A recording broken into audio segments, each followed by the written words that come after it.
कुछ दिनों पहले उड़ीसा में एक डेडली ट्रेन एक्सीडेंट हुआ जहां 1000 से ज्यादा लोग घायल हुए और 200 से ज्यादा लोग मारे गए।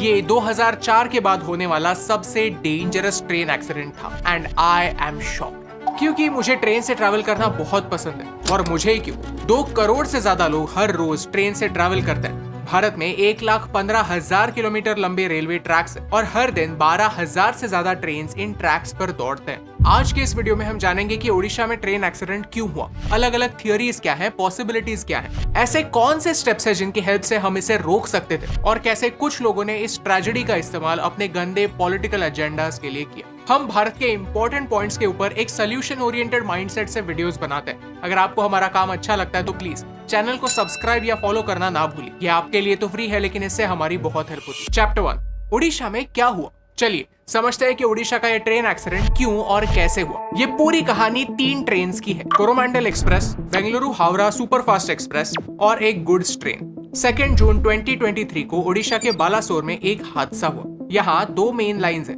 एक अप लाइन और एक डाउन लाइन। अप लाइन से कोरोमंडल एक्सप्रेस आ रही थी और डाउन लाइन से Bengaluru Howrah superfast express. Coromandel express का स्पीड था 128 किलोमीटर प्रति घंटा। एक्चुअली ये दोनों ट्रेन एक दूसरे को आराम से क्रॉस करके निकल सकती थी, लेकिन अचानक से कोरोमंडल एक्सप्रेस अप लाइन को छोड़कर अप लूप लाइन पर चली गई और यहाँ खड़ी एक गुड्स ट्रेन से टकरा गई और डीरेल हो गई। उसके कुछ कोचेस डीरेल होकर डाउन लाइन से आने वाले दूसरे ट्रेन से टकरा गए। In short this is what happened. अब कुछ सवाल खड़े होते हैं। पहला सवाल, क्या ये पूरा एक्सीडेंट ओवर स्पीडिंग की वजह से हुआ? The answer is no. Driver को मैक्सिमम 130 किलोमीटर प्रति घंटे की स्पीड से जाने की अनुमति थी और वो 128 किलोमीटर प्रति घंटे की स्पीड से जा रहा था। इनफैक्ट ड्राइवर कहता है कि उसे ग्रीन सिग्नल भी मिला था, इसीलिए ऑफिशियल्स ने उसे क्लीन चिट दे दी। दूसरा सवाल, इस ट्रेन ने अचानक से ट्रैक कैसे बदला? कुछ बातें हैं जिनके बारे में इन्वेस्टिगेशन अभी भी जारी है और हो सकता है कि आने वाले समय में और खुलासा हो और रीजन सामने आए। एक प्लेन में ब्लैक बॉक्स होता है जो हर चीज का डेटा रिकॉर्ड करता है, कितने बजे क्या हुआ, किसने क्या एक्शन लिए एटसेट्रा। इसकी मदद से प्लेन क्रैश होने पर पता चलता है कि एग्जैक्टली हुआ क्या था। वैसे ही एक ट्रेन में डेटा लॉगर होता है जिसमें सिग्नलिंग सिस्टम, स्टेशन एक्टिविटीज और ड्राइवर के एक्शंस का डेटा रिकॉर्ड होता है। इस डेटा लॉगर से हमें प्रॉपरली क्या हुआ इसकी जानकारी मिल सकती है, लेकिन मीडिया ने कुछ और ही किया। कई मीडिया एजेंसीज ने साइट पर जाकर पैसेंजर्स का इंटरव्यू लेना स्टार्ट किया, जिससे इन्वेस्टिगेशन में हेल्प होने के बजाय पैनिक और गुस्सा फैल गया। इससे अचीव कुछ नहीं हुआ क्योंकि जब इस इवेंट लॉगर की जांच पड़ताल होगी तभी पता चलेगा कि एग्जैक्टली हुआ क्या था। हमारे रेल मिनिस्टर अश्विनी वैष्णव जी कहते हैं कि ये एक्सीडेंट इलेक्ट्रॉनिक इंटरलॉकिंग और पॉइंट मशीन में किए गए एक चेंज की वजह से हुआ। ये वीडियो रिकॉर्ड करते समय सिग्नलिंग सिस्टम का फेलियर इस एक्सीडेंट के लिए जिम्मेदार माना जाता है, लेकिन इन्वेस्टिगेशन जारी है। तीसरा सवाल, इसी साल फरवरी के महीने में ऐसा ही एक इंसिडेंट मैसूर में रोका गया जहां ये हाईलाइट किया गया कि सिस्टम में सीरियस फ्लॉज है, लेकिन इस पर कोई सीरियस एक्शन नहीं ली गई। क्यों? चैप्टर 2, लोगों का रिएक्शन। जब भी भारत में कोई दुर्घटना होती है तो अजीबोगरीब रिएक्शन सामने आता है। कुछ लोग हैं जो इस पूरे इंसिडेंट को एक कम्युनल एंगल देना चाहते हैं। लोगों ने ट्विटर पर ये पोस्ट करना स्टार्ट किया कि ये एक्सीडेंट एक फ्राइडे को हुआ और ड्रोन फुटेज शेयर करके कहा कि आसपास में दिखने वाला ये स्ट्रक्चर एक मॉस्क हो सकता है, लेकिन असल में ये एक इस्कॉन टेम्पल है। एट द सेम टाइम कुछ पॉलिटिशियंस ने इस पूरे इंसिडेंट का पॉलिटिकल फायदा लेने की भी कोशिश की। फोकस सिर्फ गलती एग्जैक्टली किस पार्टी की है इस पर हो रहा था, ना कि हमारे सिस्टम में क्या बदलाव होने की जरूरत है इस पर। और ये भारत के लिए काफी खराब न्यूज है। इस मामले की जांच सीबीआई के द्वारा होने वाली है और इससे पहले भी जब ज्ञानेश्वरी एक्सप्रेस की दुर्घटना हुई थी तब सीबीआई ने ही इसकी जांच की थी। कुछ पॉलिटिकल पार्टी सीबीआई को इन्वॉल्व करने के अगेंस्ट है। लॉजिक मेरी समझ के बाहर है। अगर आपको लॉजिक पता चलता है तो फिर हमें कमेंट्स में जरूर बताइए। उड़ीसा पुलिस ने लोगों को एक सख्त वार्निंग दी है कि जो भी इस इंसिडेंट के बारे में सोशल मीडिया पर अफवाहें फैलाने की कोशिश करेगा उस पर सख्त कार्रवाई होगी। तो मेरी हमारे फॉलोअर्स से और हमारे दोस्तों से ये रिक्वेस्ट है कि जब तक कोई भी वेरीफाइड इन्फॉर्मेशन नहीं आती तब तक सोशल मीडिया पर इसके बारे में कुछ भी अनवेरीफाइड शेयर मत कीजिए। चैप्टर 3, ट्रेन एक्सीडेंट्स की हिस्ट्री। इस वीडियो की शुरुआत में हमने हमारा ट्रेन सिस्टम कितना बड़ा है और कितने ज्यादा लोग इसका इस्तेमाल करते हैं इसके बारे में बात की। ट्रैक लेंथ की बात की जाए तो हमारा रेलवे सिस्टम दुनिया में 4th लार्जेस्ट रेलवे सिस्टम है, लेकिन यूरोप या अमेरिका जैसे सिस्टम जितना एडवांस नहीं। वंदे भारत ट्रेन के साथ हम कोशिश जरूर कर रहे हैं, लेकिन ट्रेन के साथ साथ ट्रेन ट्रैक्स इंप्रूव होना भी जरूरी है। ट्रेन डीरेलमेंट्स और एक्सीडेंट्स भारत के लिए कोई नई बात नहीं। चलिए हिस्ट्री देखते हैं। 1981 में केरला के पेरुमन के पास आइलैंड एक्सप्रेस एक लोकल ट्रेन से टकराई और 150 लोग मारे गए। 1995 में यूपी के फिरोजाबाद में पुरुषोत्तम एक्सप्रेस कालिंदी एक्सप्रेस के साथ टकराई, जिसमें 358 लोगों की जान गई।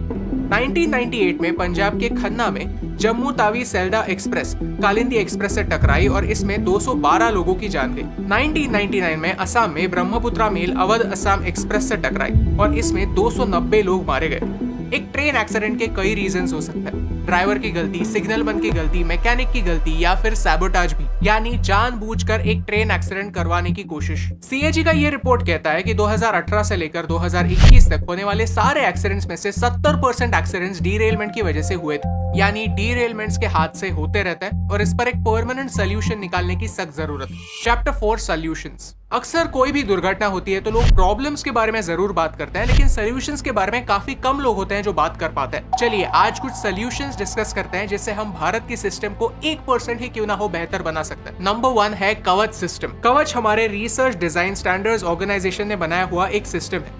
ये एक ऑटोमेटिक ट्रेन प्रोटेक्शन सिस्टम है। होता यह है कि एक लोको पायलट यानी एक ट्रेन का ड्राइवर जब भी कोई सिग्नल जंप करता है तो ये सिस्टम ऑटोमेटिकली एक्टिवेट हो जाता है। वो ट्रेन का कंट्रोल ले लेता है और ऑटोमेटिकली ब्रेक्स लग जाता है। SPAD यानी signal passed at danger accidents के मेजर रीजंस में से एक है। वैसे ही अगर ट्रेन के पाथ में अचानक से कोई ऑब्स्टिकल आ जाता है तो फिर भी ब्रेक्स लग जाता है। यानी हो सकता है कि अगर ये कवच सिस्टम यहाँ पर एक्टिवेटेड होता तो शायद ये एक्सीडेंट नहीं होता या फिर इतना गंभीर नहीं होता। इस सिस्टम में जब भी ट्रेन लेवल क्रॉसिंग से गुजरती है तो ऑटोमेटिकली सीटी बजती है, यानी ड्राइवर एरर की वजह से होने वाले एक्सीडेंट्स कम हो सकते हैं। पिछले साल इस सिस्टम का सक्सेसफुल डेमोन्स्ट्रेशन हमने किया और 2023 मार्च तक इन टोटल 1465 किलोमीटर के ट्रैक्स पर 77 लोकोमोटिव्स और 135 स्टेशंस पर ये सिस्टम एक्टिव है।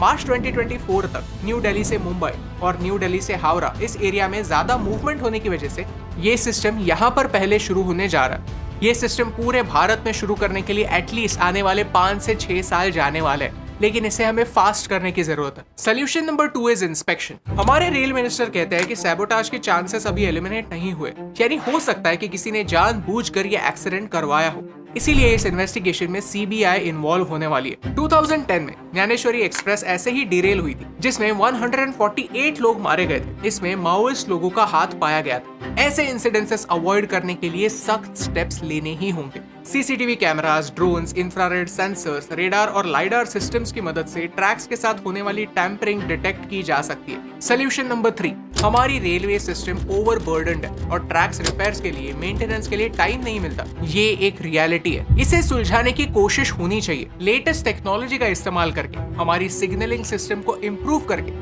देश की लाइफलाइन माने जाने वाले इन ट्रेन्स को हम बेहतर बना सकते हैं, पूरे भारतवासियों के लिए और सेफ बना सकते हैं। CAG का रिपोर्ट कहता है कि ट्रैक्स के रिन्यूअल्स के लिए जितने फंड्स एलोकेट होते हैं वो यूज ही नहीं होते।